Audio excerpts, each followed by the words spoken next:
Good day, everyone. Welcome to Total Football with Sports Adda. I have with me Shaki, who will be our expert for the day, and also, surprising results yesterday, Shaki. Not so much, so far from your predictions, but yes, some surprises in there. What are your thoughts? Yeah, thanks for having me. Good day to everyone. And yeah, it I was spot on with one result, but I did not anticipate two draws. But to be fair, in an international tournament like this, anything can happen. And we saw the dogged determination, especially by Scotland yesterday. Absolutely. Speaking of the first match, Sweden coming up 1-0 winners. It was as per your prediction, but it wasn't as free flowing an attack as we probably thought it would be. Yeah, we did talk about Alexander Isaac being the one to watch out for. He truly delivered in that game with probably the best sequence of dribbling seen thus far in the tournament, making grown men fall on the floor. But yeah, it wasn't exactly a very open game, and a penalty settled the game. So yeah, you do expect these tournaments to be cagey because there's a lot more at stake here than a league game. But it was definitely a lot cagier than I thought it would. Absolutely. And talking about a penalty settling the game, penalties bring a lot of pressure to the player. I mean, just look at the Denmark game where Højbjerg missed his penalty. That could have got a point for them out of that match. So, Yes. the kind of pressure that probably the Sweden spot kicker was in. What are your thoughts on taking spot kicks under pressure in these kind of tournaments? So, in a league game, it's far easier because there's far less consequences. You miss one, you can try to make up in the next game. But in these tight games, these will often be the only scoring opportunities you will get. And props to Emil Forsberg for taking that so coolly and calmly in such a high pressure game where, quite honestly, this was only the best scoring opportunity they created in the second half, in my opinion. Apart from that, Isaac's brilliant run. So yeah, there's definitely a lot more pressure in these tournaments. Absolutely. And speaking of the second game, Croatia versus the Czechs, we ourselves thought, the Croats would have the advantage over here, but through the game, the Czechs were the better team. Yeah, I mean, also against Croatia, they had a pretty harsh VAR call taking us back to the Premier League time, but the Czechs got the call in their favor, and as you expect, Sheik, who can probably do nothing wrong at this point in time, pretty calmly deposited in the net. You did expect the Croats to fight back. They did fight back through Perisic, again, our usual suspect for the game. But Croatia was somewhat underwhelming, in my view at least. The Czechs were really onto them, and how they managed to keep them out, even the Czechs might be scratching their heads. How did we not get a few more? Absolutely, man. And the final game, the oldest rivalry, as we had said, England versus Scotland. A lot of people expected England to run away with this, but the Scots just came through over here. And unfortunately, I think they should have won, but they only came out with a draw. Yeah, I mean, draw actually seems like a good result for England compared to the chances Scotland actually created in that game. And Scotland were not there to just sit on the ball and wait for England to attack them. They moved it around pretty well and actually had 40% possession in the game.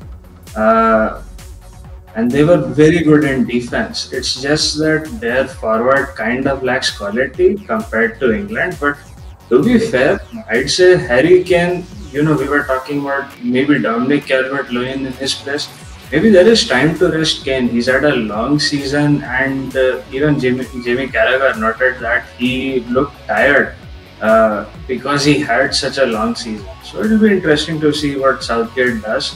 He's called for caution, but I believe that England were lucky in this game, relatively. Absolutely. And maybe England are taking a point from your statement yesterday, that maybe top position in the league isn't the best thing. Yeah. So maybe they're all happy to let the Czechs have the top position in the group. Absolutely, man.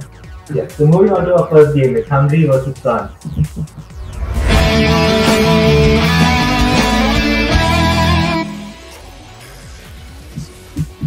Yeah, so talking about this game, the group of death essentially, with all Germany, France, Portugal, and Hungary. Okay, and talking about these two teams, okay, Hungary and France, in their previous match, France with a hard-fought win, if you may say, against Germany, an own goal, the only one thing separating them, and two goals ruled out. And if you see Hungary, they played extremely well against Portugal up till the 86th minute before their collapse, unfortunately. Yeah. So France definitely knew they had the hardest game first half. Well, to be fair, they have to face Portugal also. Not an easy opponent. After all, this is the group of death. So every game has to be fought till the death. And as we saw in the Hungary game, even if you play good for 86 minutes, it does not guarantee you a result or a point in your favor. That is how tight this group is. That said, Mbappe probably needs to do something about when he times his runs. I mean, he scored an absolute beauty, beating the whole German defense, getting a shot into the far corner versus Manuel Neuer, no less. Only that he was offside. We all saw that goal and were like, I hope this wasn't ruled offside. So there's that. True, man, absolutely. And if you see the last 5 games for France, okay, they're completely unbeaten. So a dominant force over there. Okay, while if you see Hungary as well, they have only one loss which came in the last match. And so even if you see their performances, neck and neck if you see their last 5 performances. So what do you think about these two teams and their record?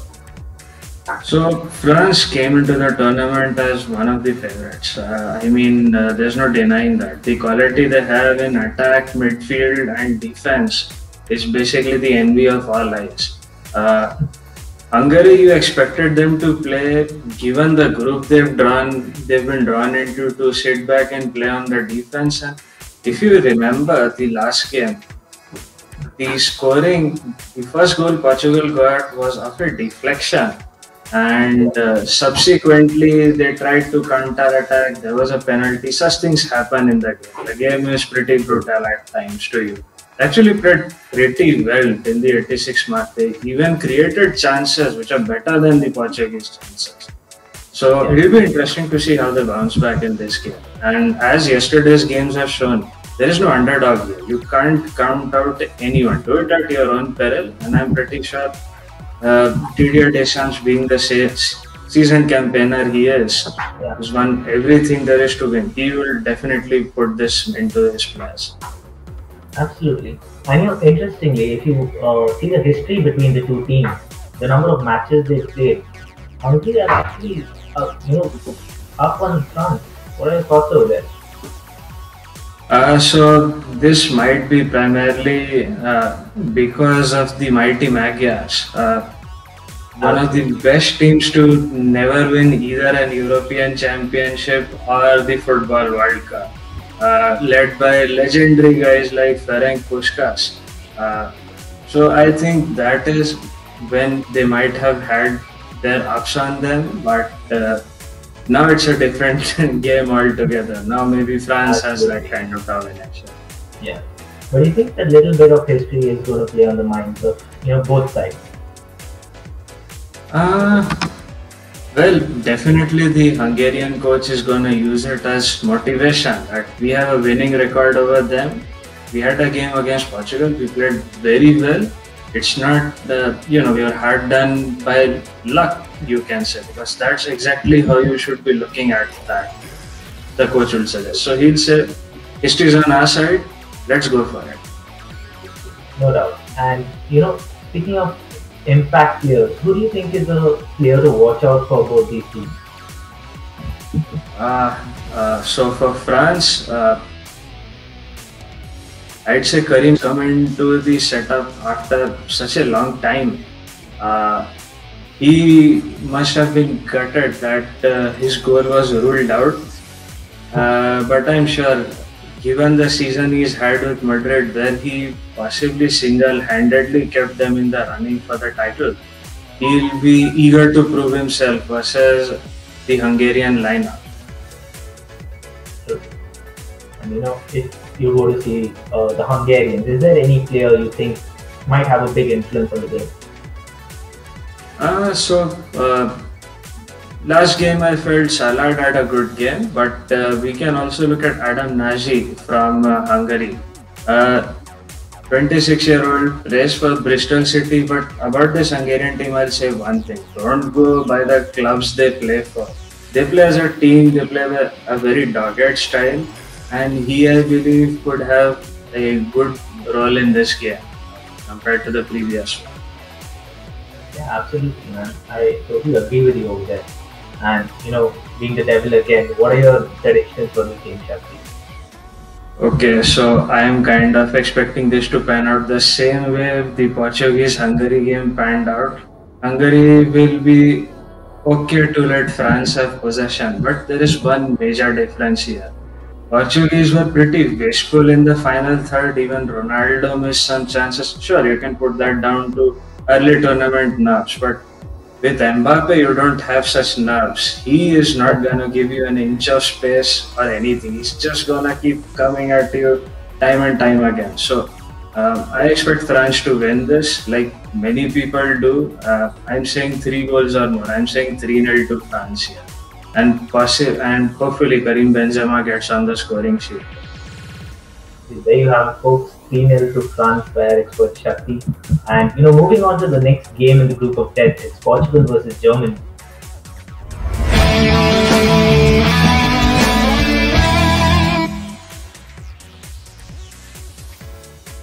Yeah, Shakti, so talking about this game again, after the last match, Portugal, as we said, 3-0 winners in the match against Hungary, while for the Germans, they feel a little hard done with that own goal by Hummels. So, what did you think were the performances of these two teams in the last match? So, speaking from a Portugal side, they performed exactly how we expected. I did feel that they were a bit too wasteful in the first half, something definitely they'd want to correct over.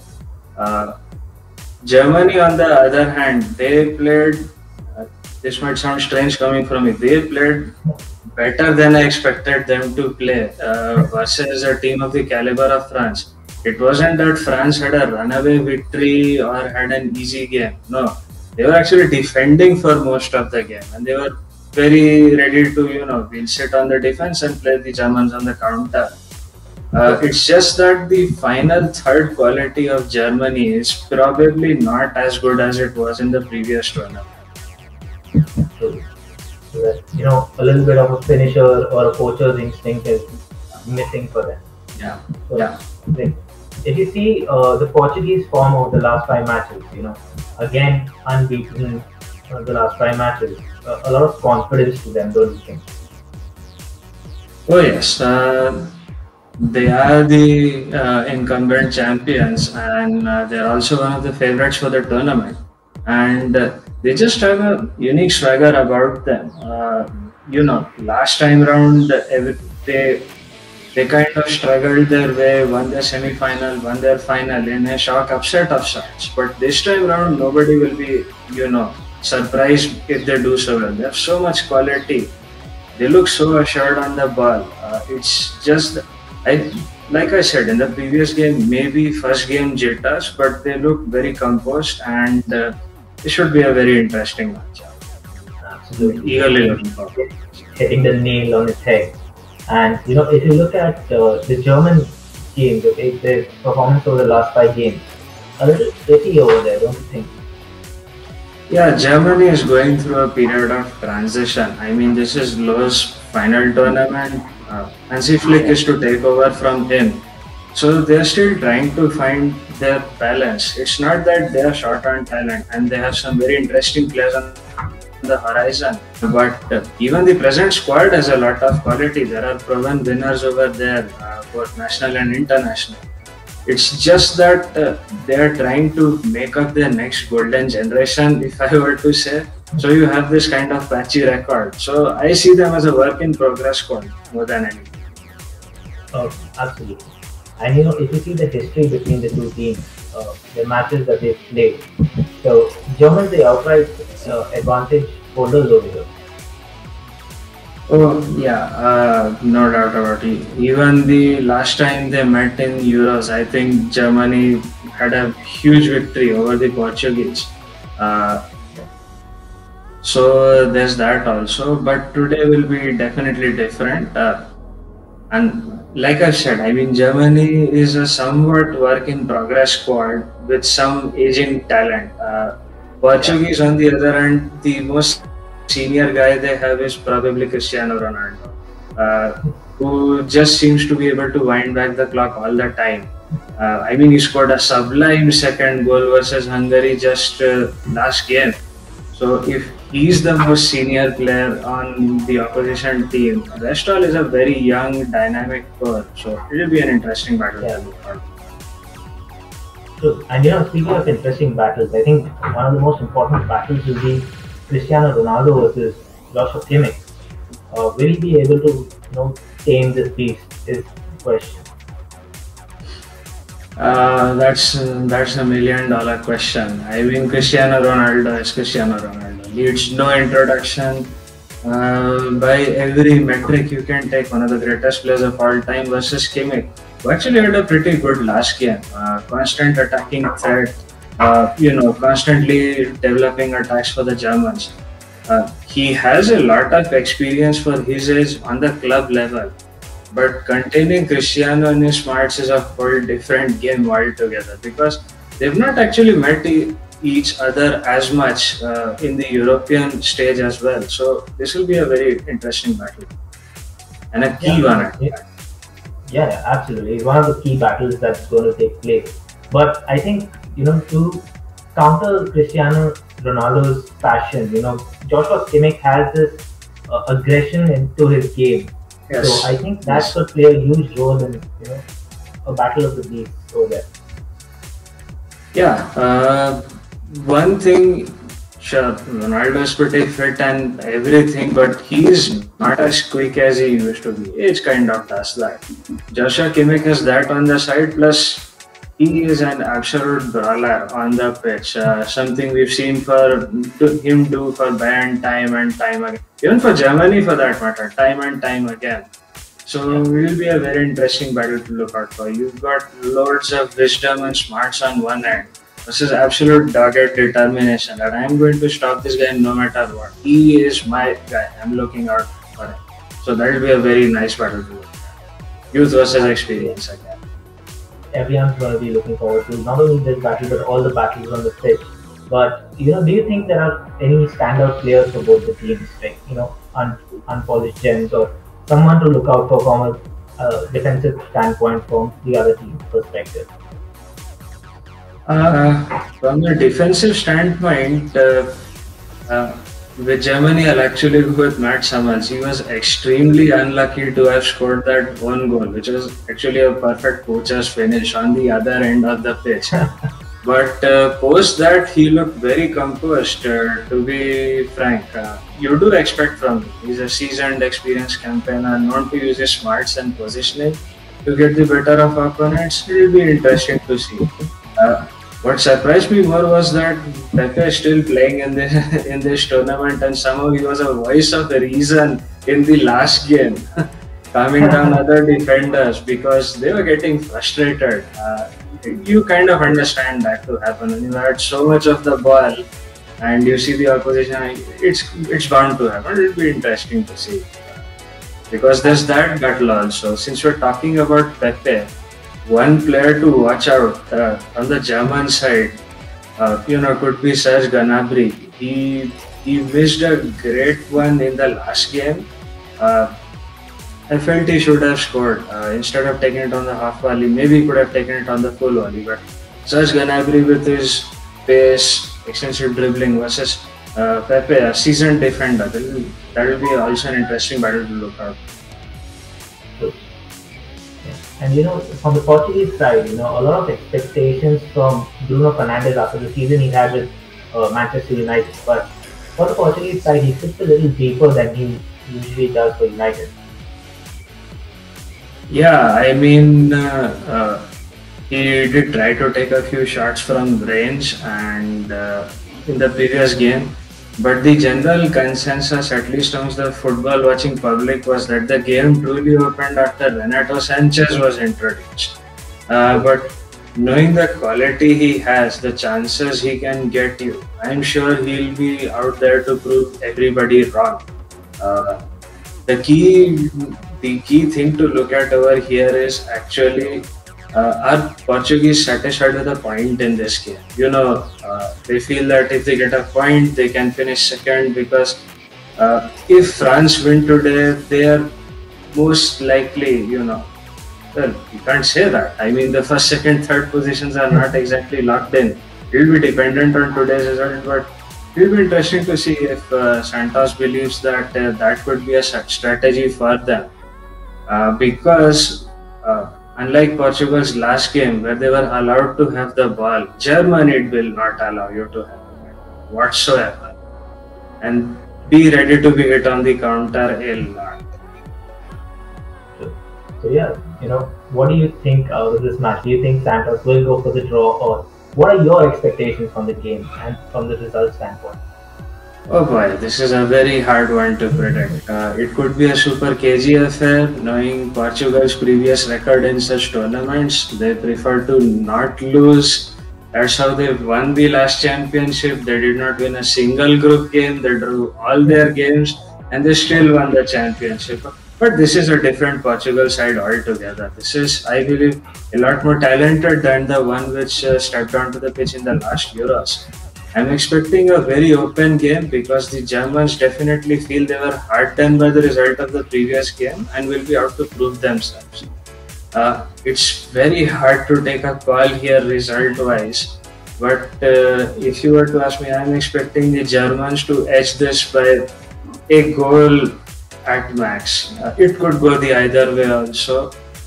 Maybe I'm drawn into the historical record at the international level, and I'd say Germany to Portugal, or Germany 1 Portugal. Yeah, so one goal advantage to Germany, be it 1-0 or 2-1. That's what our expert Shakti is predicting. And coming to the last game of match day 2, it's Spain versus Poland.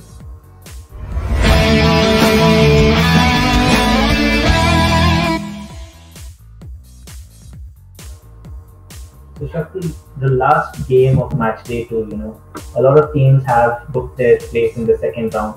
Just a few, a very open tournament till now.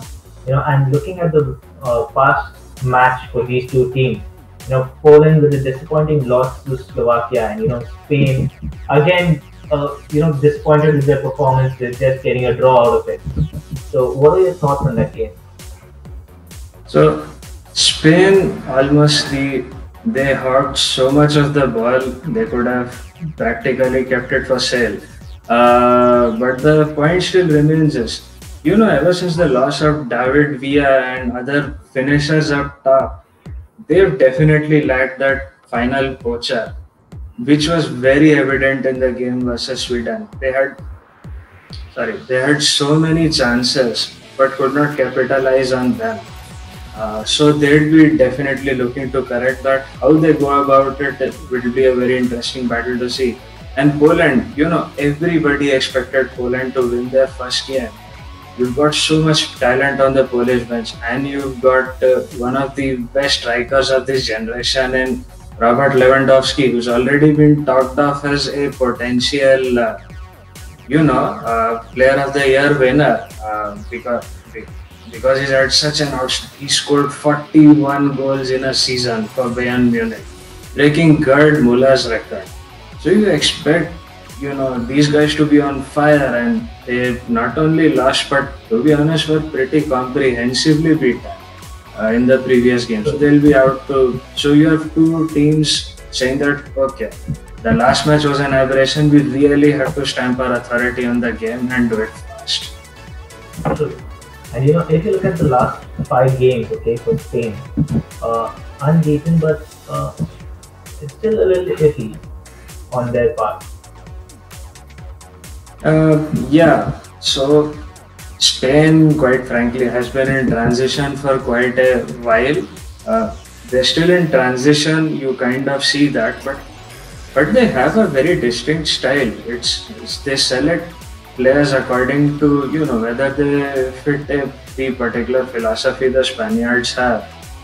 It's just that the quality in the final third seems to be lacking compared to all their previous teams. So that possibly has something to do with their iffy record. Yeah, and if you look at the same with Poland, they're not on a winning streak, but they do manage to grind out a few results. I mean, if you look at the quality the Polish have, you would not expect to see, just a single win in the last 5 games. But such is the nature of international games and international tournaments. So even they would want to be, we have to improve this tally. We have to win because there's a lot of, there's frankly a lot more expectation from them that was compared to, the previous tournament. It will be interesting to see how they go about.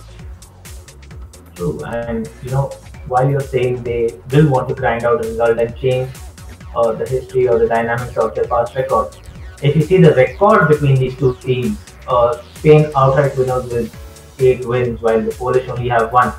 The Polish would want to change this. Oh yes, this will be a definite motivation from them. Apart from the last game loss, which has put them in a spot of bother. But their group is still pretty open. I mean, all 4 positions are pretty open. So it will be interesting to see how it goes. Like you just mentioned a few minutes back, this is a very open tournament till now. No spots have been decided, and that's what we love about the Euro Championships. This is what happens every single time, and you're always, it's always fingernail biting excitement levels here. It will be interesting to see what happens. True. And talking about excitement and unpredictability, Luis Enrique actually starting Pedri in the last game. The 18-year-old actually became the youngest Spanish player to start after Fabregas. He actually broke Fabregas' record, if I'm not wrong. Yes, no. He's actually the youngest player to start for Spain since 1980. Yeah. So it's been quite a few years for him, going to Barcelona, starting alongside Messi, and he has confidence about him when he openly says that I'm not intimidated by Messi being in the same lineup as me. At such a young age with so much potential, we already saw what a young player can do yesterday in Alexander Isak. I'm really looking forward to seeing what Pedri can do in this game. Yeah, but a lot of people did question that move. Should Pedri have started before Thiago? So what is your call on that? I think you should have. You need to change the game. I feel Thiago, yeah, seasoned campaigner, well-known player, etc. But Pedri, youth also brings some unpredictability with it. Spain, I felt, were too predictable, which is why they were effectively shut off. Well, also helped by the fact that Victor Lindelof is very good in defense, something everybody knows about. But their game style is too predictable. With a Pedri or a young guy, you get some unpredictability into your lineup. Just like we saw with Isak yesterday, he said, what, no need to pass. I can just dribble past these many people. So you possibly need that kind of a threat. And I actually agree with that sentiment that you should have started. Absolutely. Just one thing, a lot of United fans might be commenting later that, Victor Lindelof is very good in defending. There's a lot of debate over there from the United that one. But absolutely, I agree with you. Yeah.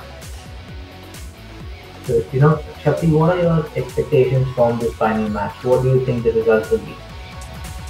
So this is gonna be a battle of Spain playing the usual pass the opponent till death style of game, which we saw in the previous game as well. Tiki Taka is what they call it. Although now they're playing a much more modified version of Tiki Taka because you simply don't have the players they used to have. And it's a well known strategy, it can be easily broken down. So they're playing a modified version of it. Versus Poland, a side which has good wingbacks, good pace, and one of the best finishers. So you will have a game of possession versus counter yet again. It will be interesting to see how this pans out. And it's really hard to take a call for this game as well because, Poland is out there to prove themselves, and Lewandowski definitely wants to have something to say about the game. But you also have the Spaniards who will not give you the ball like at all. So it will be a very interesting battle. I will be, probing you. What do you think the score will be, Shakti? I'm not going to let you do that. Put me in the spot again. So I'm actually gonna go with the international record in this one. That since it's so heavily tilted in favor of Spain, I'm gonna go with a 1-0 or a 2-0 win to Spain. But I wouldn't be surprised if a draw happens either, and that group gets even further complicated with more complications playing out than anything theoretical mathematics should come up with. So a draw would be great for the fans because it will leave it will leave a lot of interest going forward. But I'm expecting Spain to win this one by 1 or 2. So the statsman in Shakti is saying, a draw would make things very interesting for him going forward. But the stats backing that Spain will win 1 or 2-0. Yeah. So thank you, Shakti. It's been a pleasure having you. It was great fun. Likewise. I learned a lot through your insights. It's always a pleasure learning from another enthusiast like yourself. So, great having you here. Thank you for joining us on the show. This has been Total Football with Sports Adda. Thank you, everyone. Thank you.